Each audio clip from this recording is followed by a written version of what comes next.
वन्दितु सौवसिद्धे ध्रुवमचलमनोभमं गदिं पत्ते वोच्छामि समयपाहुड मिनमसुधकेवली भणिदम् नमः समयसाराय स्वानुभूत्या चकासते चिस्वभावाय भावाय सर्वभावांतरच्छिदे।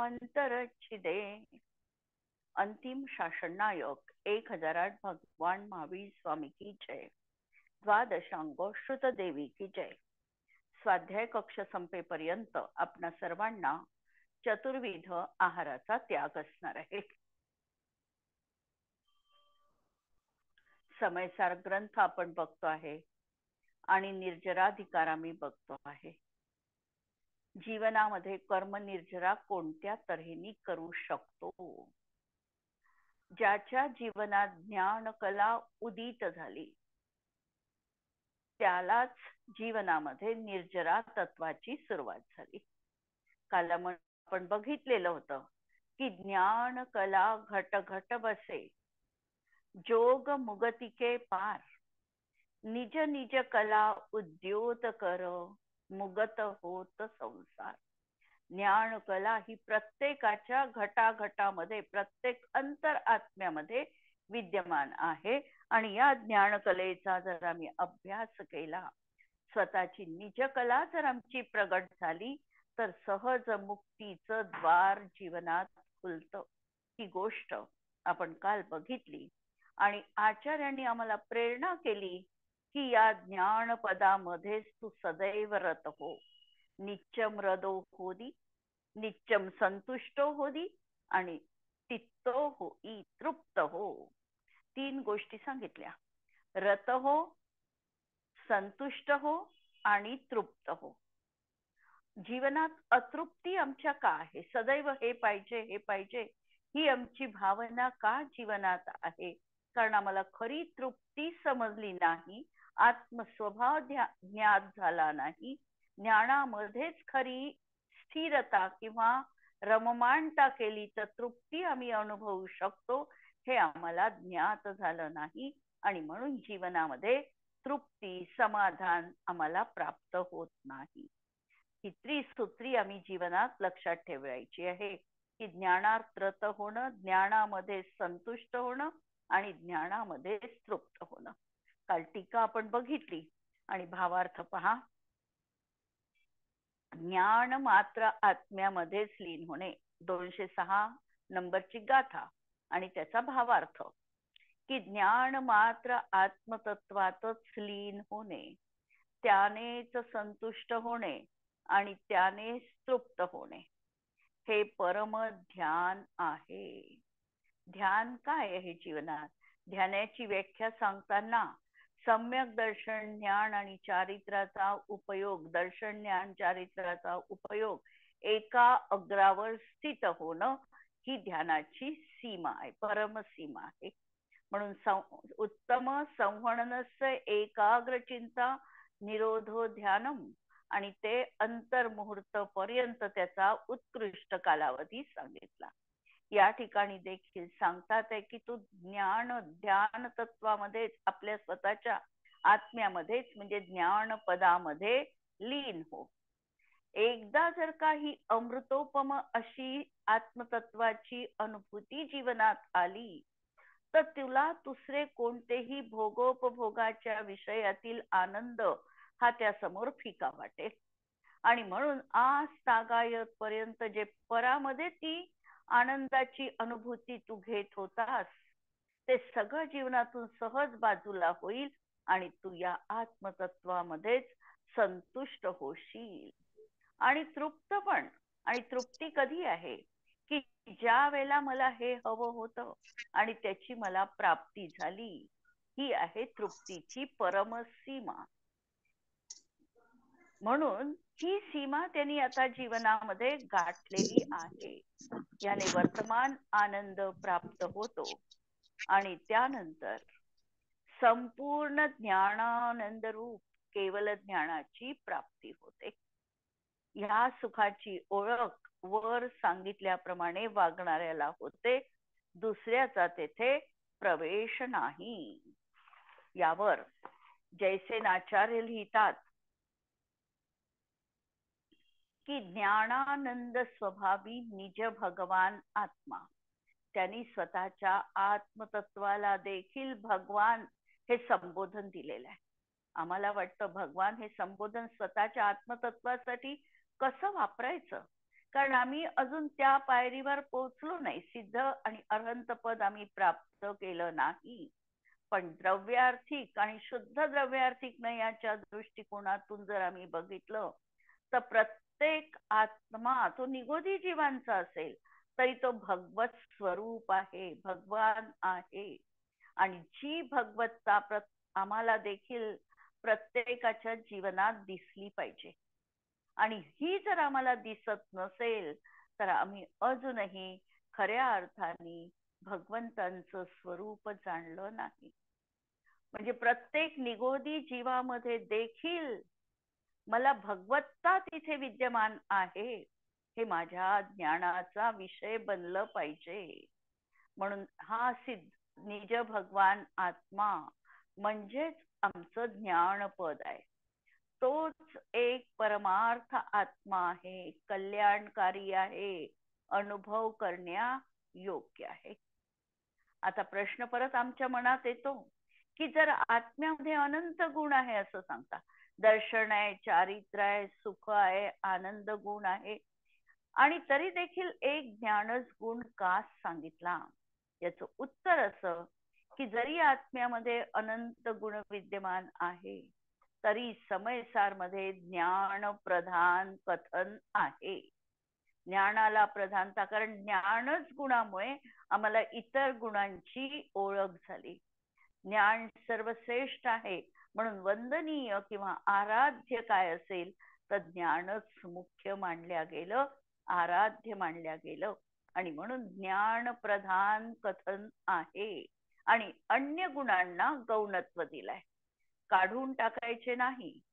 बाकीचेही गुण आम्हाला ज्ञात आहे किंवा त्या गुणालाही आम्हाला न्याय द्यायचा आहे. पण असं असताना देखील ज्ञानाला प्रधानता देऊन कथन आहे. आणि बाकीचे सगळे गुण आणि त्याच्यामध्ये शुभ भाव आहे, अशुभ भाव आहे, याचा मात्र या शुद्ध अशा आत्मतत्वात निषेध केला आहे. ज्ञानामध्ये त्याचा निषेध आहे. म्हणून जे ज्ञान आहे तेवढेच सत्यार्थ आहे असं आम्ही श्रद्धा करायची आहे. आणि अशी श्रद्धा झाली म्हणजे शरीर, आमचं द्रव्य मन, भाव मन, वाणी, काया, हे सगळं इंद्रिय, इंद्रियांचे विषय, रागादी, हे सगळं सगळं आमच्या जीवनात आहे म्हणजे आम्ही त्याचं सहाय्य घेतोय, ते माझं नाहीच आहे आणि म्हणून त्याचा निषेध केलेला आहे. आत्मा ज्ञान मात्र आहे असं सांगून अस्थिरूपाने कथन केला आणि त्याचा निश्चय केला आणि त्यातच रुची रती करण्याचा उपदेश दिला. म्हणून अस्ति नास्ति दोन्ही प्रकारे कथनाची व्याप्ती आम्हाला समजायची आहे. मी म्हणजे शरीर नाही, मी म्हणजे मन नाही, मी म्हणजे वचन नाही, मी म्हणजे काया नाही, मी म्हणजे इंद्रिय नाही, मी म्हणजे बाह्य परिकर नाही, आणि मी केवळ न्यायक स्वभावी आत्मा आहे. म्हणून आत्मा ज्ञान प्रमाण फक्त ज्ञान मात्र आहे आणि यातच मला रती करायची आहे, मला आवड उत्पन्न करायची आहे. आत्मा ज्ञान प्रमाण आहे आणि त्यातच तू तृप्त हो आणि तुझेच तू संतुष्ट देखील राहा. म्हणजे प्रथम निर्णय केला, ज्ञानाने निर्णयाचं कार्य केलं, त्यानंतर श्रद्धेने ते स्वीकारलं, नंतर प्रीती झाली आणि नंतर तृप्ती झाली.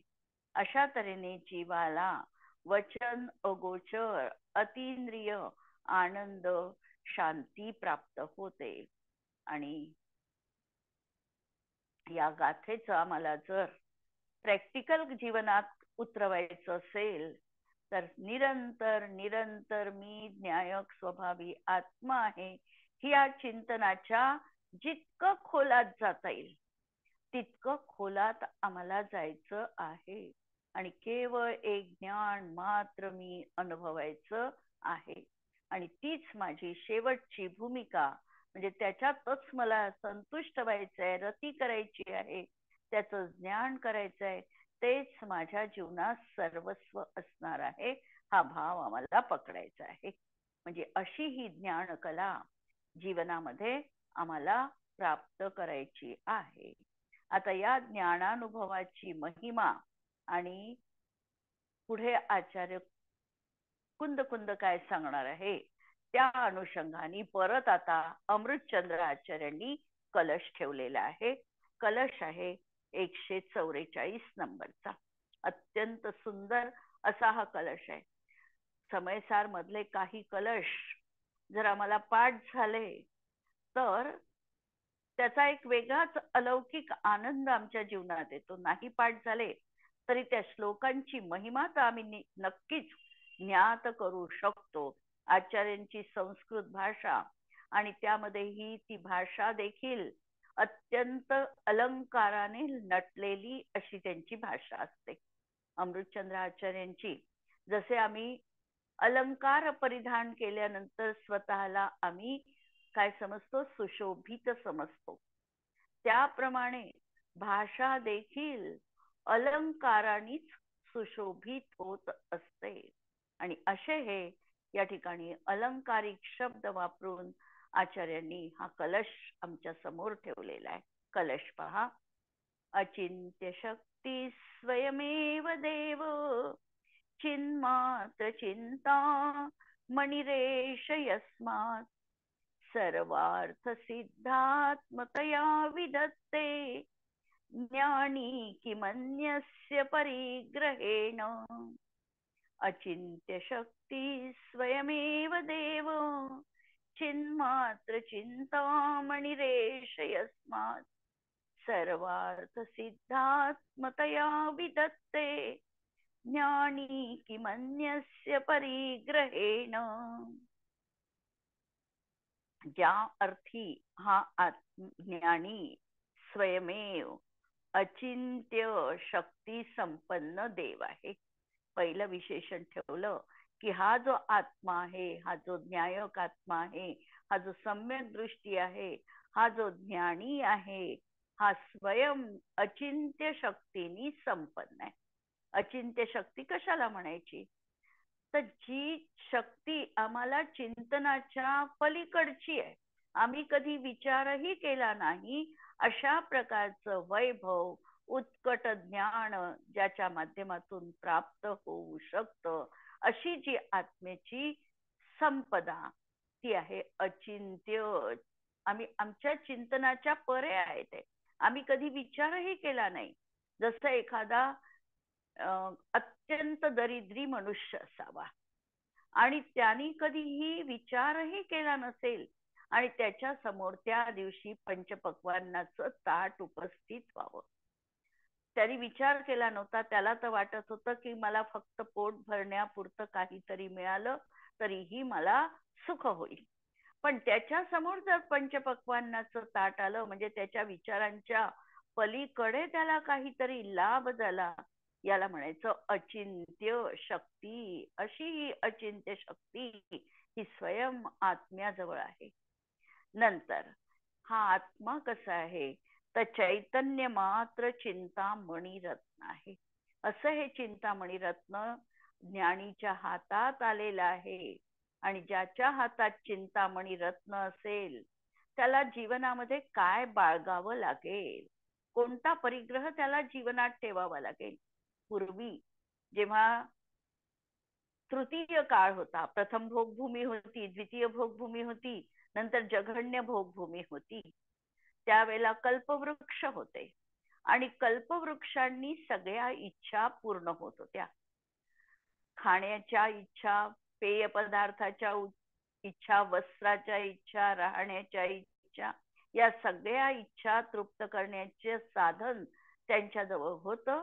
कल्पवृक्षाच्या जर समोर याचना केली की त्यांना हवं ते सगळं काही प्राप्त होत होतं. आता असं जर आहे जीवनात, तर परिग्रह ती व्यक्ती का धारण करेल? जर इच्छा झाल्याबरोबर ती वस्तू जर समोर आहे, तर बाह्य परिग्रह त्या जीवाला तो धारण करणारच नाही. म्हणून असं हे चिंतामणी रत्न त्याच्या जवळ आहे, की त्यांनी इच्छा करावी आणि इच्छा करावी की तृप्त व्हावं. पुढे तर सांगितलं की चिंतामणी रत्नाजवळ तरी याचना करावी लागते, पण हे आत्मचिंतामणी रत्न असं आहे की बिन जाचे बिन चिंतये, चिंता करू नका म्हणजे याचना पण करू नका आणि मागू पण नका, आणि तरीही सहज जीवनात मिळणार आहे. म्हणून चिंतामणी रत्नाची उपमा देखील ज्याच्या पुढे कमीच आहे, असं हे अलौकिक चिंतामणी रत्न आहे. म्हणून ज्या अर्थी त्याचे सर्व अर्थ प्रयोजन सिद्ध झाले आहे, म्हणून सर्वार्थ सिद्धात्मा, त्याला सर्वार्थ सिद्धात्मा म्हटलं की सर्व अर्थ म्हणजे साध्य, ज्याचं प्रयोजन सिद्ध झालं आहे, अशा ज्ञानीला अन्य वस्तूच्या परिग्रहाने काय करायचे आहे, अर्थात काहीही नाही. म्हणजे त्याला काहीही आता गरजच नाही आहे, असा हा शुद्धात्म्याचं सामर्थ्य अर्हंत समान आणि सिद्ध समान या गाथेमध्ये सांगितलंय कलशात. हा आत्मा स्वतःच अनंत सामर्थ्याचा धारक असा देव आहे. इप्सित कार्याची सिद्धी करणारा चिंतामणी आहे. म्हणून सर्व प्रयोजनांची सिद्धी झाल्याने त्याला ज्ञान सोडून अन्य परिग्रहाचा स्वीकार करून काय मिळवायचे आहे, अर्थात काहीच नाही. आणि हाच शुद्ध नयाचा उपदेश आहे. हा शुद्धात्मा म्हणजे कोण आहे? हा दुसरा तिसरा कुणीच नाही, तर माझाच आत्मा आहे. आणि या आत्मतत्वालाच या ठिकाणी देव असं संबोधन केलेलं आहे. आणि ही ज्ञानामध्ये जर माझ्या प्रतीती आली की मी देव स्वरूप आहे, मी अर्हत स्वरूप आहे, मी भगवान स्वरूप आहे, ही ज्या समयात त्याला प्रतीती आली, त्या समयात खऱ्या अर्थाने त्याला अर्हंताचं स्वरूप देखील समजलं. प्रवचनसार मध्ये एक गाथा त्यांनी कुंद कुंद भगवंतांनी ठेवलेली आहे की जो जाणदी अर्हंतम दव्वत्त गुणत्त पज्जयतेहम, जो अर्हंतांना त्यांच्या द्रव्य गुण पर्याय सहित जाणतो, मोहम तस्य जातुलयम, त्याचा मोह जीवनामध्ये नष्ट होतो आणि तो स्वतःच्या आत्म्याला देखील अर्हंताप्रमाणे समजतो. म्हणजे जो आत्मतत्वाला स्वतःच्या आत्म्याला जाणतो तोच अर्हंत भगवंतांना जाणू शकतो. ही एकतर्फी झाली. पण या ठिकाणी जो जाणदी अर्हंतम दव्वत्त गुणत्त पज्जयती, जो अर्हंत भगवंतांना त्याच्या द्रव्य गुण पर्याय सहित योग्य रीतीने जाणलं, त्यांनी स्वतःच्या आत्मतत्वाला देखील जाणलेलं आहे. कारण माझ्या आणि अर्हंतांच्या स्वरूपामध्ये बघितलं तर काहीही फरक नाही. अर्हंतांचं जसं द्रव्य आहे तसं माझंही द्रव्य आहे. त्यांच्यामध्ये जितके गुण आहे तितकेच माझ्यातही गुण आहे. आणि त्यांच्या पर्यायी होतात आहे तशा माझ्याही पर्यायी होतात आहे. फक्त पर्यायी मध्ये फरक हा पडला की त्यांच्या पर्यायी आता शुद्ध स्वरूपाच्या आहे आणि माझ्या मात्र अशुद्ध स्वरूपाच्या आहे. याची प्रतीती ज्याच्या जीवनामध्ये आली त्यांनी स्वतःच्या आत्मदेवाला, अर्हंत भगवंताला त्यांनी जाणलेलं आहे आणि त्याच्याच जीवनात हा मोह नष्ट होऊ शकतो, अशी ही प्रवचनसार मध्ये त्यांनी गाथा ठेवली. पहा, या कलशामध्ये त्यांनी आत्म्यासाठी 3 विशेषण दिलेली आहे. पहिलं विशेषण दिलं अचिंत्य शक्ती, म्हणजे आमच्या कल्पनेच्याही पलीकडची शक्ती आत्मतत्वात विद्यमान आहे. आमची कल्पना जिथे थांबेल त्याच्या पुढचं काहीतरी आम्हाला जीवनात आत्म्याच्या अनुभवानी प्राप्त होईल. दुसरं सांगितलं, चिन्मात्र चिंतामणी. चिन्मात्र हा चिन्मात्र आहे आणि चिंतामणी रत्नाप्रमाणे आहे. आणि चिंतामणी रत्नाबद्दलही मी आत्ता सांगितलं की चिंतामणी रत्नाजवळ तरी याचना करावी लागते की मला हे पाहिजे आहे. पण हा आत्मचिंतामणी रत्न असा आहे की बिन जाचे बिन चिंते. काहीही याला याचना करायची गरज नाही आणि तरीही त्याच्या अनुषंगाने आम्हाला सगळं जीवनात प्राप्त होणार आहे. आणि तिसरं विशेषण ठेवलं, सर्वार्थ सिद्धात्मा, की स्वतःच्या सर्व प्रयोजनांची हा सिद्धी करणारा आहे.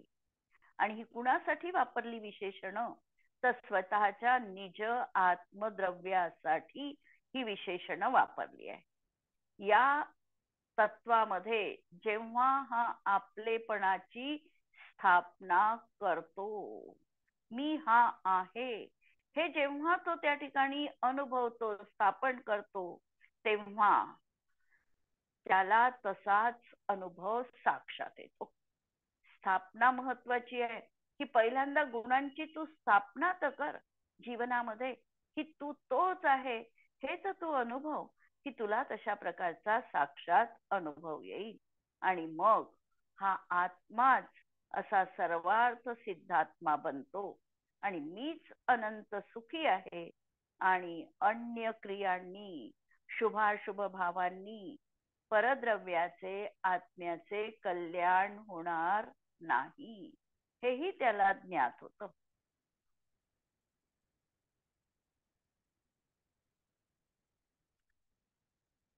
तू अनादिकालापासून पराकडे दृष्टी ठेवून दीन बनून याचना करत आहे. अनादिकालापासून काय केलं?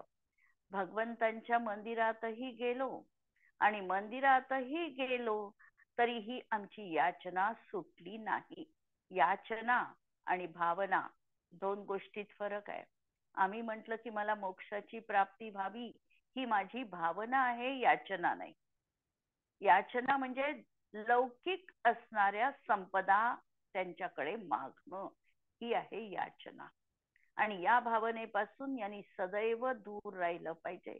पण मला माझ्या आत्मतत्वाची उपलब्धी हो, माझा वेळ जास्तीत जास्त व्रत संयम तपामध्ये जाओ, मला समाधी मरणाची प्राप्ती हो, माझ्या जीवनामध्ये माझं पुण्य वर्धमान हो, पापाचा क्षय होऊ दे, ही आमची भावना आहे, ही याचना नाही. म्हणून याचना आणि भावना याच्यामध्ये आम्हाला फरक करता यायला पाहिजे. आज आम्ही म्हणतो की आम्ही हे सगळं याचना आहे आणि याचना करायला नको, असं नाही आहे जीवनामध्ये. ही भावना तर आम्हाला निरंतर भावावी लागेल, कारण भावना भव नाशिनी. जशी आम्ही भावना भावू तसं आम्हाला फल प्राप्त होणार आहे. ही याचना नाही, हे समजायचंय. म्हणून अनादिकालापासून आम्ही याचना केली. कशाची याचना केली? पुद्गलाची याचना केली, बाह्य परिकराची याचना केली, पण आत्मभान मला जीवनात आलं नव्हतं आणि मला माझ्या निज स्वभावाचं कधी दर्शनही झालेलं नव्हतं. ही अपूर्व निधी मला कधी दृष्टीपथात देखील आली नव्हती, की ज्याच्या माध्यमातून परमात्म तत्वाची प्राप्ती होते, अतींद्रिय सुखाची प्राप्ती होते. कारण स्वरूपामध्ये एकाग्रता झाल्यानेच निराकुल आनंदाची प्राप्ती होते. या कलशावर अत्यंत सुंदर अशा ओळी पंडित बनारसजी दासजींनी लिहिल्या आहे. अनुभव चिंतामणी रतन जाके हिय परकाश. अनुभव चिंतामणी रतन जाके हिये परकाश. हिये म्हणजे हृदयामध्ये ज्याचा हे चिंतामणी रत्न प्रकाशमान झालेलं आहे. सो पुनीत, तो पवित्र आहे. शिवपद लहे, त्याला मोक्षपदाची प्राप्ती होणार आहे. आणि दहे चतुर्गती वास, आणि आता त्याची चतुर्गती निवास संपणार आहे. दहे चतुर्गती वास आस धरी क्रिया न मंडे, नूतन बंध निरोधी. दहे चतुर्गती वास आस धरी क्रिया न मंडे, त्याच्या भूमिकेनुसार त्याच्या जीवनामध्ये सहज भाव आहे तो नक्कीच त्या ठिकाणी असणार आहे. नूतन बंध निरोधी पूर्वकृत कर्म विहंडे, नवीन कर्म रोखणार आहे आणि पूर्वकृत कर्म उदयात येऊन निघून जाणार. ताके न गणू विकार, न गणू भार, न घनू भव. म्हणजे काही त्याला ताके न गणू विकार, त्याला आता विकार नाही. न गणू बहुभार, तो आता रागद्वेषाचा भार देखील सहन करत नाही आणि भव देखील त्याच्या जीवनात आता त्याची देखील गिनती नाही. जाके हिरद माही रतन अनुभव चिंतामणी, ज्याच्या हृदयामध्ये हे अनुभव रूपी चिंतामणी रत्न निवास करत आहे, त्याला आता हे तो काहीही मोजत नाही. त्याच्या जीवनात बाकीच्याला आता काहीही किंमत राहिली नाही. न गणू म्हणजे किंमत नाही त्याच्या जीवनात. तो कशालाही आता बाह्य परिकराला बघणार नाही. मी सुखाच्या परिकरात आहे, मी दुःखाच्या परिकरात आहे, माझ्यावर उपसर्ग आहे, मला अनुकूलता आहे, मला प्रतिकूलता आहे, हे त्याच्या मनाचे विकार कधीच संपलेले आहे. म्हणून आम्ही म्हणतो की सचिन तोपी दरिद्रोपी जिन धर्म निवासिता. काय अर्थ आहे? कधी आम्ही त्या पदाशी तल्लीन होऊन दर्शन केलं आहे का? हे भगवान, मी तुझ्या दर्शनासाठी आलो आहे आणि तुझं दर्शन आणि वैभव या दोन मध्ये जर मला एक सोडायचं काम पडलं तर मी बाह्य वैभव सोडेल. मी सचिंत राहील, म्हणजे मला चिंता असली तर चालेल, मला दरिद्री पण चालेल, पण तुझ्या चरणांचं सानिध्य मात्र आता माझ्या जीवनातून कधीही संपू देऊ नको. सचिंतोपी दरिद्रोपी जिनधर्म निवासिता, सदैव माझा जिनधर्माविषयीच अनुराग जीवनात असला पाहिजे.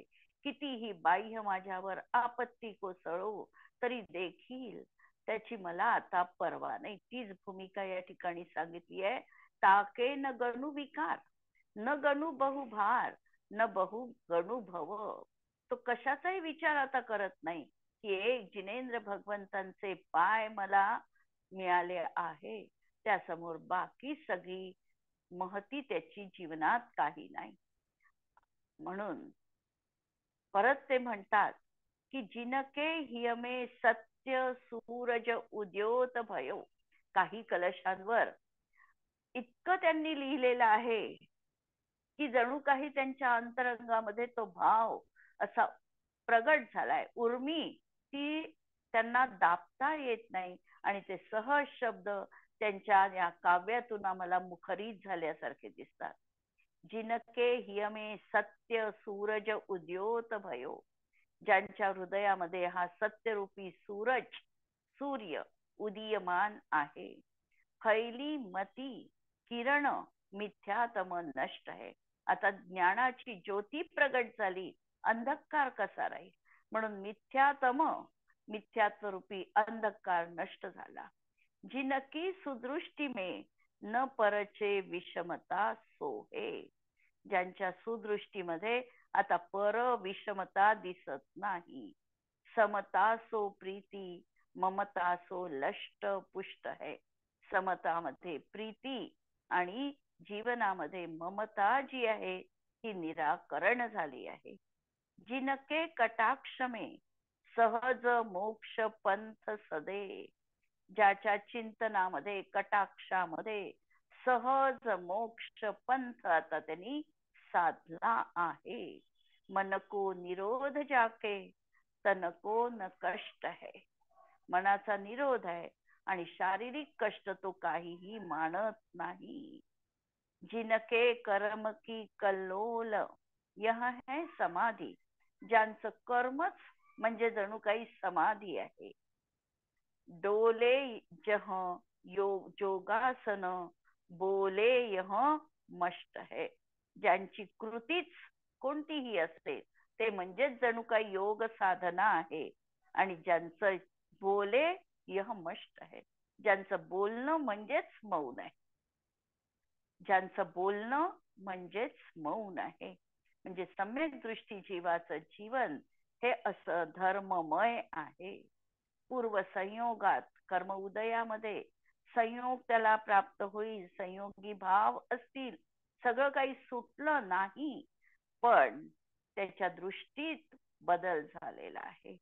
संयोगामध्ये किती सुख मानायचं, किती आकुलता करायची आणि किती त्याच्यापासून अंतर ठेवून वागायचं हे त्याला बरोबर कळलेलं आहे. म्हणून त्याचे भोगच काय बनले आहे, योग बनले आहे.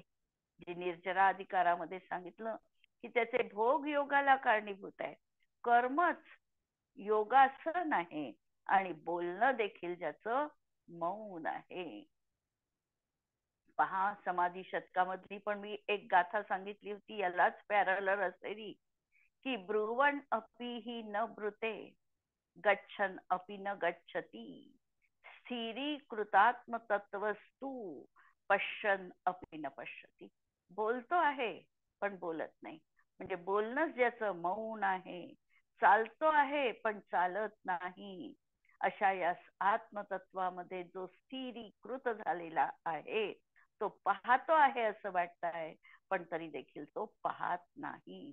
पंचविंशतिका मध्ये पद्मनंदी आचार्य हा श्रावकांसाठी असलेला एक उत्कृष्ट असा ग्रंथ आहे, की जो ग्रंथ वाचल्यानंतर ज्ञानमती माताजींना वैराग्य प्राप्त झालं. त्यांच्या लग्नामध्ये त्यांना हा ग्रंथ त्यांच्या आईनी भेट म्हणून दिला होता आणि तो ग्रंथ वाचून त्यांच्या मनात वैराग्याचे बीजांकुर उठले. असा हा पद्मनंदी पंचविंशतिका नावाचा श्रावकाचाराचा ग्रंथ. त्यामध्ये पद्मनंदी आचार्य लिहितात, तदेवेकम परम रत्नम, तद एव एकम परम रत्नम. कोणतं? तर ज्ञानपदाची प्राप्ती, आत्मतत्वाची प्राप्ती. आणि सर्व शास्त्र महोदधो, सर्व शास्त्राच्या महान उदधीमध्ये हे एक असं परमरत्न आहे. आणि रमणीयेषु ची सर्वेषु, सगळ्यात रमणीय देखील आहे. आणि तद एकम पुरः स्थितम, त्याच्या पुढे आम्ही उभं राहिल्यानंतर आम्हाला सगळ्या गोष्टी विनासायास जीवनामध्ये प्राप्त होणार आहे. अशा आपण ह्या अमृतचंद्रांच्या अवीट गोडी असलेल्या कलशांना या ठिकाणी काही वेळेला बघतो आहे आणि त्यामध्ये आम्ही देखील अत्यंत आनंद विभोर झालो आहे. पण आता आपल्याला इथे थांबावं लागणार आहे आणि परत आपला क्लास हा 17 पर्यंत म्हणजे रविवार पर्यंत पुढच्या बंद असणार आहे. परत आपण 18 तारखेला आपण आपल्या क्लासमध्ये परत भेटूया. उद्यापासून क्लास बंद राहील. जिनवाणी के ज्ञान ते सुझे लोकालोक, सो जिनवाणी मस्तक नमो सदा देत हूँ घोष. नमो अरिहंताणम, नमो सिद्धाणम, नमो आयर्याणम, नमो उज्जायाणम, नमो लोए स्तव साहुणम. सर्वांना जय जिनेंद्र.